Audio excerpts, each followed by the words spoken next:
ለመሆኑ ቅድመ ውሳኔ ወይንም እጣ ፈንታ ማለት ምን ማለት ነው? እነዚህ ሶስት ነገሮች በደንብ ለይቶ ማወቅ ያስፈልጋል። አሁን የተነሳንበትን ርዕሰ ጉዳይ በደንብ ለማየት እነዚህ ሶስት ነገሮችን በደንብ ማየት ያስፈልጋል።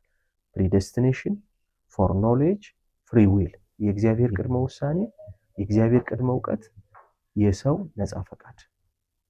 ታዲያ አሁን ካነሳነው ሐሳብ አንፃር እነዚህን ነገሮች ስንመለከት የትኛው ላይ ነው የሚያርፈው?